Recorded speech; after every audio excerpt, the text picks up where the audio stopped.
Не привличаш каквото искаш, а каквото си. За да привлечеш желаното, виж се вече с него. Разбери, че вече го имаш. Виж се мислено. Имаш способности за това. Използвай въображението си. Виж се с желаното, което искаш. Това ще настрои ума ти на честота.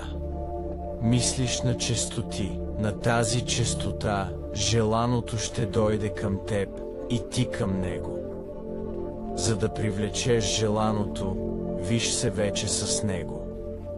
Знай, че скоро ще се движите един към друг и ще се материализира. Трябва да станеш това, което искаш. Осъзнай, че когато държиш ума си в хармония с желаното, вече го имаш. Скоро ще се прояви физически.